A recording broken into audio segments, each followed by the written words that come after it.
We're going to talk about this game. Michigan State wins 91-84 over Iowa. Iowa, a little bit of dead man walking here at the end of the season. This was their senior night. They still have one more game against Nebraska. That's going to be a big game to see, the rivalry and everything going on there. But this game, Iowa kind of came into it and kicked Michigan State in the butt to start the game. I mean, they just kind of exploded there, and Iowa got about a 10-point lead. What was it at halftime? It was 30-37, so a 7-point lead there. They extended it a little bit in the second half, but Michigan State does what Michigan State does is they turn it on about the last 10 minutes of the second half, and they just really start to take it away from there. Anthony, what were some of your thoughts? The comeback, maybe the slow start. What's your thoughts here?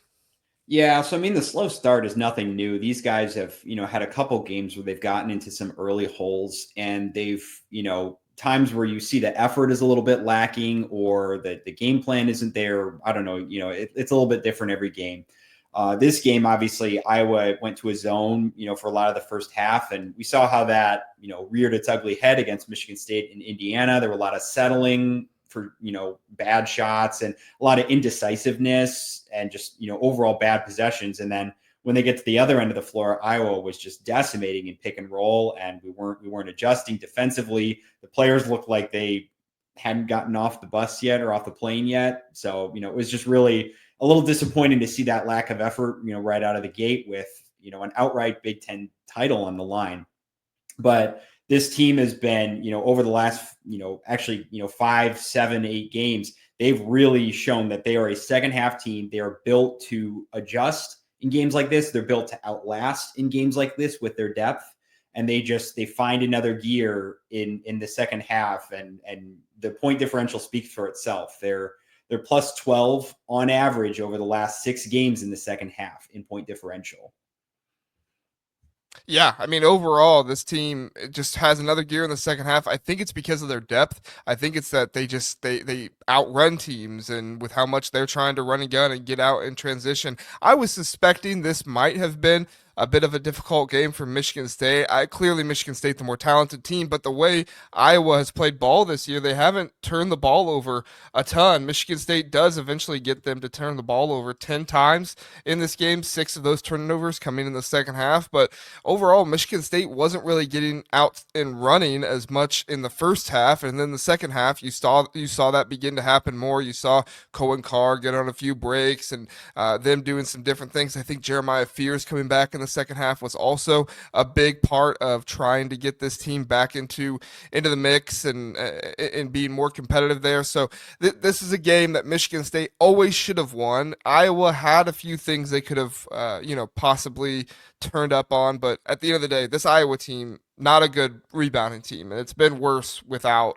Owen Freeman. So I am surprised to see 36-35 rebounding total in this one. I mean, Anthony, does that give you any concern, worry, or are you just thinking, look, they're just looking ahead to Michigan. They're excited for that game. They know the stakes of this next one in terms of the rivalry and everything else. Where's your head at?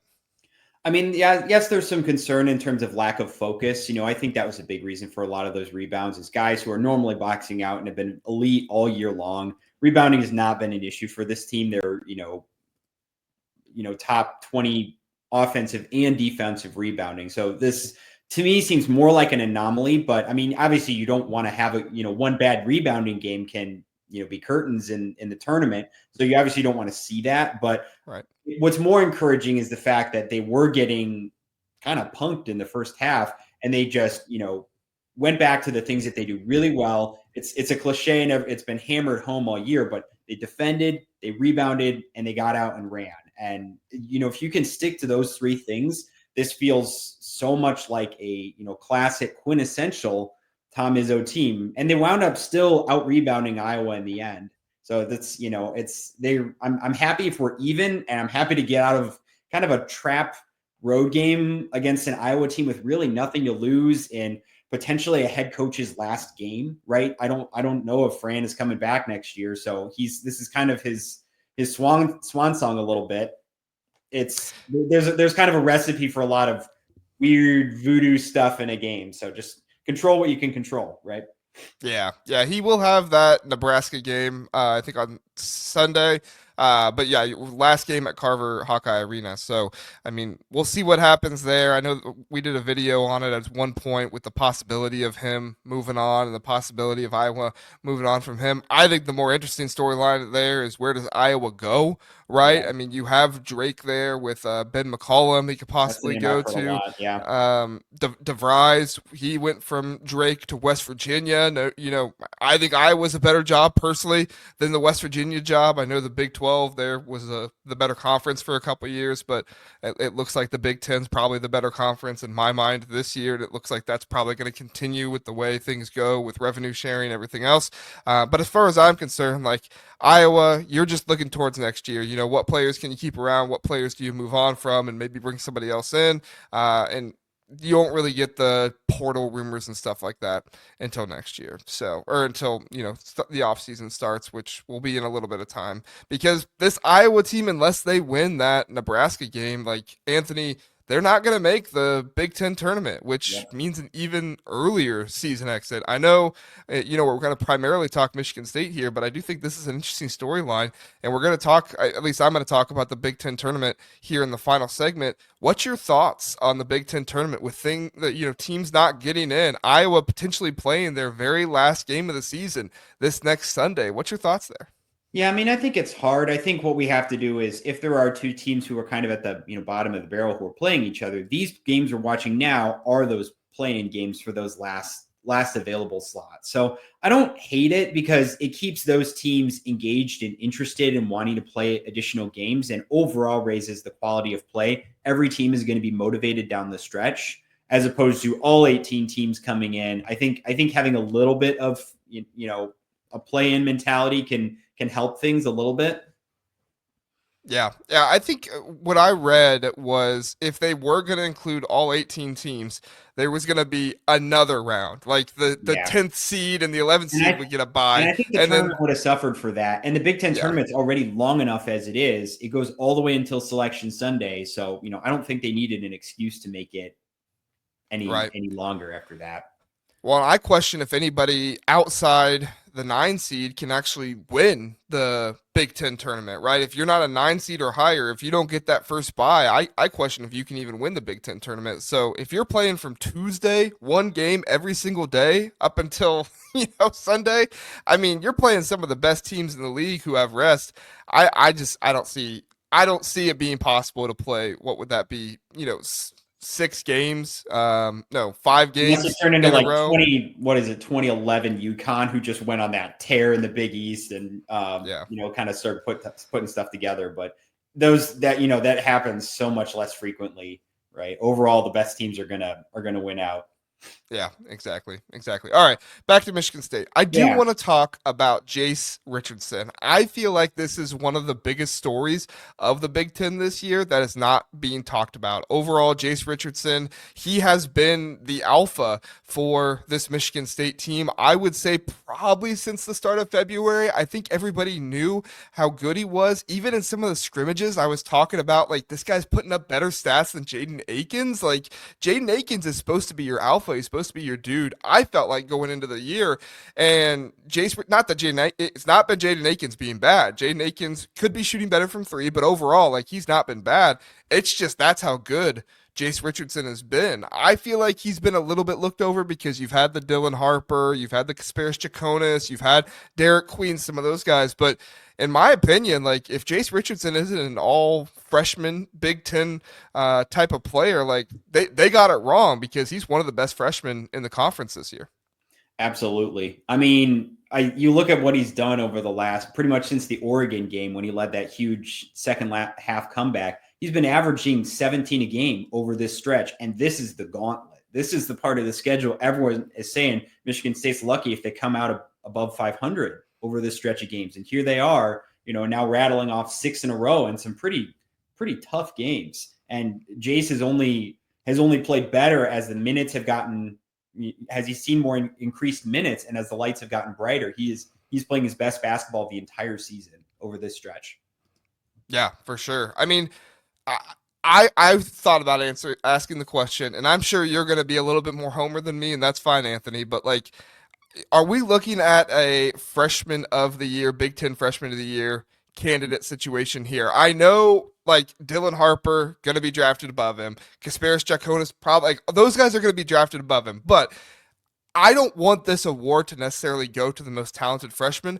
I want this to go to who has been the best freshman this year. Ace Bailey's been phenomenal, but guess what? Rutgers stinks. You know, like Rutgers, they're there for a while. They might not have even been in the Big Ten tournament.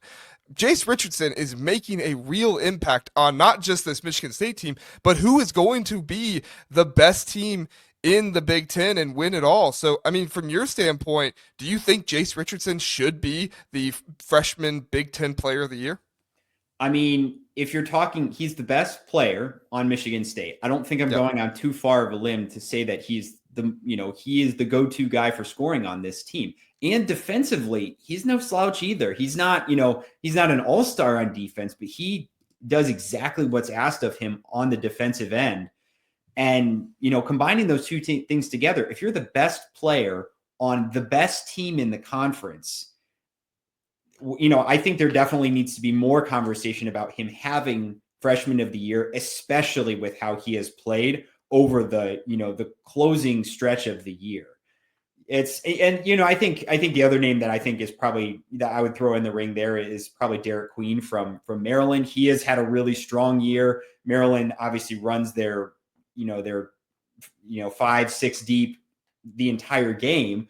Jace is, for the most of the season, was playing on a lot more limited minutes. And now when you see him with increased minutes, he is clearly he's the point person on this team that they look to as a focal point of that offense. So, yeah, I mean, I would put him firmly in the top two conversation, if not the front runner for freshman of the year. If he's not on the all freshman team, I'm going to say some things I shouldn't say in front of my family on Twitter. Well, we'll get you on the show if that happens because that'll be some good entertainment. Michigan fan freaks out. Whatever. In all honesty, I would freak out as well because when they started asking that question during the game, like, should he be all freshman Big Ten team? And I'm like, guys, like that's not the question here. He is all freshman Big Ten team. And I know Robbie Hummel, didn't really entertain the question that much, so I'm not coming at him. Which Robbie Hummel, by the way, he's one of my favorite play-by-play guys. I Yes, mean, yes. the Big Ten is just blessed with fantastic, Big Ten color guys and everything else. Like you got him, you got Bardo, I think, who does a great job. Bill Raftery now in the mix. I've always loved Bill Raftery. I know some people Noah don't like him, but Eagle, and then we had Jason Noah Benetti from Michigan State. That was an absolute treat for all of us Metro Detroiters. He's the play-by-play guy for the Tigers, and he's that trio was amazing. Yeah, yeah. Jim Jackson as Jim well. Jackson, I yeah. know there's, he does a really good job. I appreciate him. And Gus Johnson, he's a lightning rod. Yeah, I've cooled on Gus a little bit. I feel like he's a caricature of himself a little bit now. He's not quite Yeah. as he's electric, but I think he doesn't quite offer the insight and analysis that someone like Robbie does, who's just been. I think what's funny is Robbie is universally praised as a commentator, having gone to Purdue and having had a lot of animosity at him.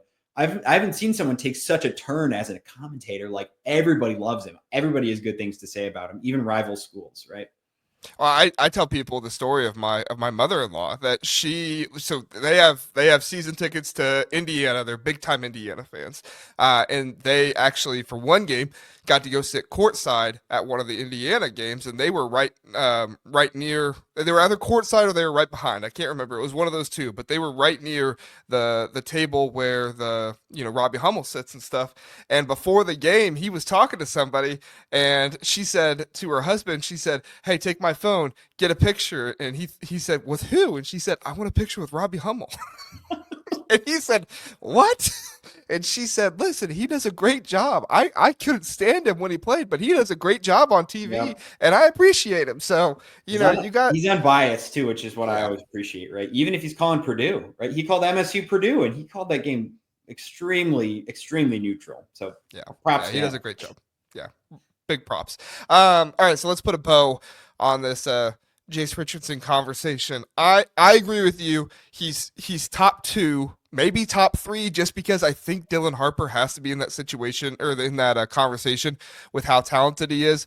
To me, it just comes down to what do they value most? Do they value most like the entire season? Playing big minutes the entire time, like you pointed out with Maryland, or do they value the best player on the best team in the Big Ten? Granted, he wasn't playing those minutes the beginning of the year. I see why Tom Izzo was doing that. I probably would have started giving him starter minutes and stuff sooner into the season, but you know what? Tom Izzo won the conference. I'm not gonna come at him too much. And then the other piece of it there is I legitimately don't think they win the Big Ten this year if it's not for him and his 3-point shooting Yep. alone. You saw Iowa go to the zone in this game that has been problems for Michigan State, and you saw them shoot their way out of it for a couple possessions, right? And Jace Richardson was somebody who hit one or two threes in that zone to really start opening things up and making Iowa say, okay, we can't just back off the 3-point line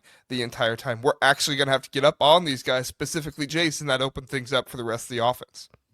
Yeah, and I think the other thing that a lot of people are overlooking in Jace's game is how good of a passer he is. He's an underrated passer. Against Maryland, he had, or was it Maryland against Wisconsin? He had 6 assists in that game, and it was 3 straight possessions towards the end of the game. He made some really really good passes to just the right spot. He held the ball for just the right amount of time. And he had a couple more tonight. I think he had 3 assists tonight. So it's not just his shot making, right? Because obviously this team is in desperate need of good 3-point shooters. It's his ability to leverage that 3-point shooting to also drive the ball, finish through contact. He is, really, really strong in terms of finishing at the rim. He had a couple and ones tonight. And normally he's a pretty good free throw shooter. I think tonight he stumbled a little bit. I think he was 5 of 7, so missed a couple. But then when he gets into the lane, he's going to draw a lot of attention because of how good of a finisher he is. And if he can just dump it off to one of our bigs have been shooting a lot more efficiently around the rim with Kohler and Zapala and Cooper. They know how to run pick and roll and catch a lob effectively. So I think it really adds a whole new element to this offense in so many different ways when they're getting, stuck in a game where a team might be stymieing them on defense. Yeah, for sure. And to your point, he is a much better passer. 6 assists against Wisconsin, 8 assists against Minnesota in that game. Only played 25 minutes in that game, so to get 8 assists in that one, that's pretty impressive. Early on in the season, he was only playing about 20, 25 minutes, so there weren't as large of assist totals there. But yeah, as he's gotten more minutes, he's kind of developed that into his game. It's been impressive. All right, last thing here, and then we'll let Anthony go, and I'll take the show solo from here.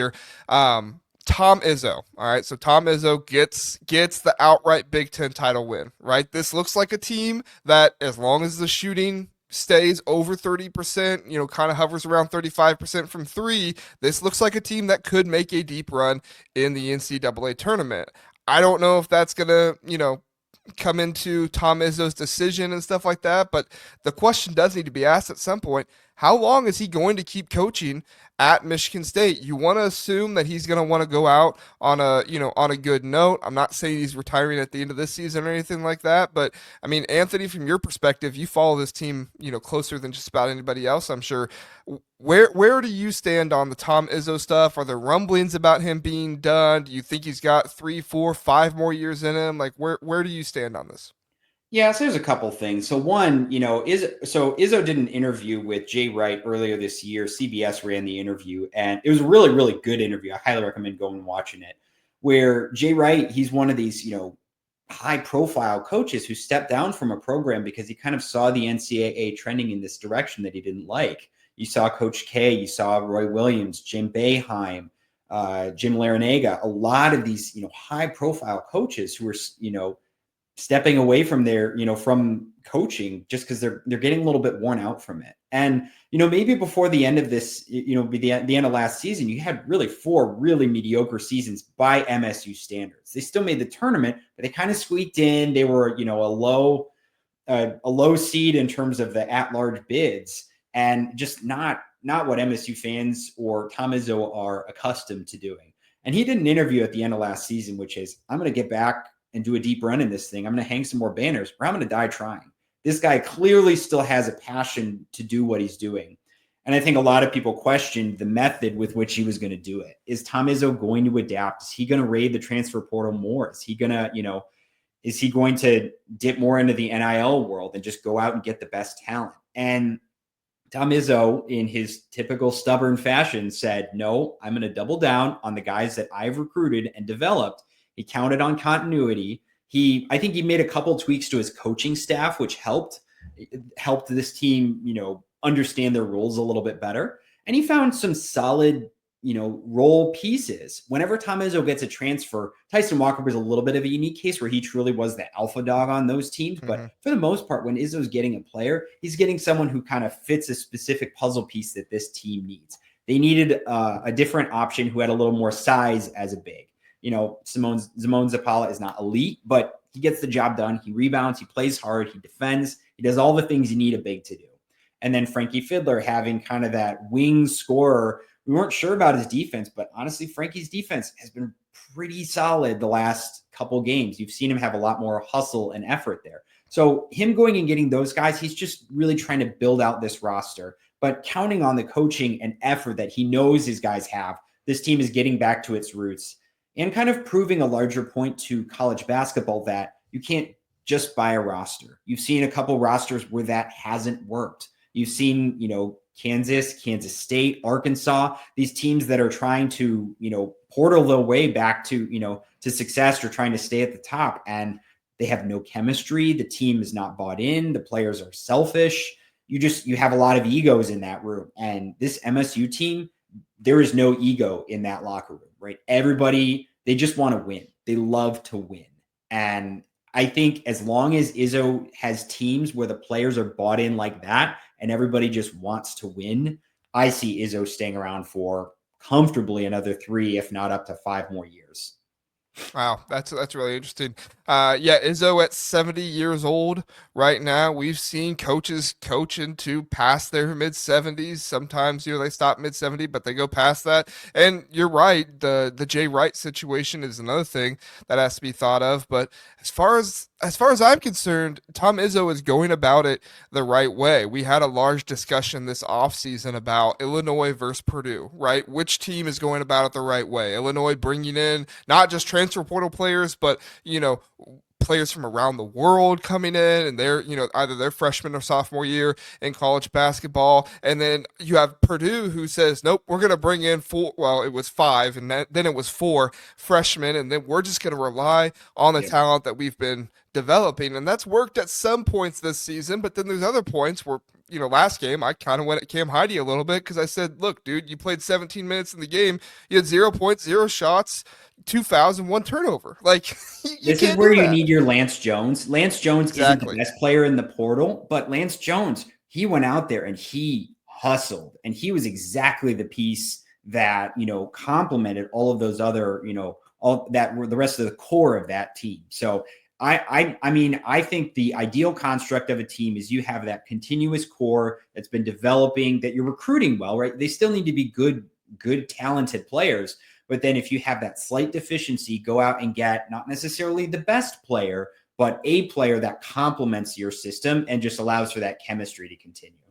Yeah, for sure. For sure. Recruiting is going to remain very important. You got to get out there. You got to recruit. You got to go bring in players. But like you recruiting. Said, look at his classes. Yeah. Like he's Jace Richardson. Yeah. Right? Jace Richardson. And next year he's got a guy, Cam Ward, who's coming in. He's going to be really good. They've got Scott, who's coming in. He's going to be really good. So they're continuing to recruit. And I don't see him slowing down. And in that interview with Jay Wright, Tom Izzo actually said, he's like, yeah, all these coaches, they all seem to have plans for retirement, right? They have, what they want to do.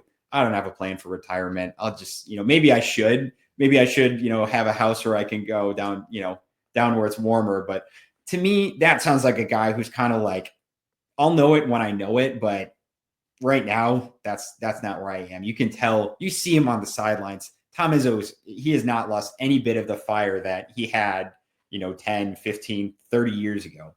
Yeah, love to hear it. You're gonna have everybody now. When rumors start up, they're gonna be checking for Tom Izzo beach house. If he's buying any of those, like they do the flight trackers for new coaches, they're gonna be seeing, Yeah. okay, is he buying a beach house somewhere? Somewhere where he can go retire or something like that. So no, I think that's an awesome conversation. We'll talk more transfer portal stuff and everything in the off season. I do think it's a good note though, and I do want to say, Purdue, what they did last year with Lance Jones, I brought that up as well when I was talking about everything. Like, I think that's the way to do it. Develop your guys, bring them in, and then when you have a hole, go out, find somebody, and bring it in. And I do think it's going to be beneficial for, when new coaches come in, they're going to have that extra jump. I think that's one of the reasons why you see the Big Ten being so much more competitive this year than maybe it would have been in the past. You have Dusty May coming in, bringing in Right. guys like Danny Wolf and Trey Donaldson, Vlad Golden, guys Everybody like from that. FAU that came along, right? Pretty much, yeah. And then you also have Jake Diebler going out and getting some guys at Ohio State. They've not had the best year, but they've been competitive with a number of good teams this year. USC, they have some good players, but that's not been great. But they beat Illinois this year, so they're giving teams a hard time too. So it's very interesting. Anthony, anything else you want to get to Michigan State before we hit a commercial and say adios? Yeah, so I mean, this is 11 Big Ten titles for Tom Izzo. That's tied for a record. He passed Bobby Knight's Big Ten wins record earlier this season. I think there's a chance that that record could get broken. If Matt Painter sticks around long enough, he's running at a good enough clip and there's enough conference games he could probably pass that. But I'll tell you what, if Izzo wins another Big Ten title after this season, I think it's going to be really hard for a coach to come in the landscape of today. You don't see coaches sticking at a program for 30 years. And Matt Painter, the next closest coach in terms of Big Ten wins or Big Ten regular season titles, he has 5.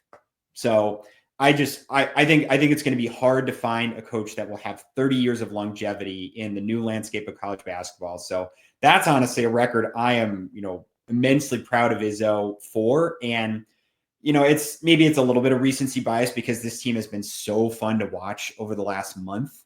But this is a top 3, if not one of the best coaching jobs that Izzo has ever had in terms of the sum of the parts. The sum of being each of the parts individually. The sum of it is greater than each of its individual parts. Like he has just gotten more out of each of his players and done all of the little things right with this team and put them in a spot where not a lot of people were picking them after 4 pretty mediocre seasons. He's back to where he's supposed to be. And I think he's my no-brainer coach of the year. You can make an argument for Dusty May turning around Michigan so quickly, but to win the last 6 games the way that they have, this team just knows how to close. Yeah. There's a number of really good candidates for Coach of the Year. I don't even know if we start that discussion, we'll be Oh here yeah, for another I don't half want to hour. open a can of worms, but I'm really, really proud of Izzo, and I know that a lot of the MSU fans have had a tough 4 years, but we've you got to trust in a guy who's been around for this long. He knows what he's doing. Don't run him out of town. You careful what you wish for. If you say Izzo's wash, go find someone new. Look at what North Carolina is doing. Look at what Villanova is doing right now. Like, cherish him while you got him. Well, if I were a Michigan State fan, I'm rooting hard for Denzel Valentine. Or is it Denzel or Drew? Is he the one? Drew's the one at Drew. I was gonna Loyola. say. Yeah. Yeah, I'm Yeah. rooting for him I as have much my as own opinions on possible the at coaching Loyola. search, but yeah. Just be good enough to not get a big job somewhere else. And when Izzo moves on, 7, 8 years from now, you can come on up here at Michigan State. Which even if he Yeah. gets a big job someplace else, he's probably, if they're offering him the job, he's probably going at that point.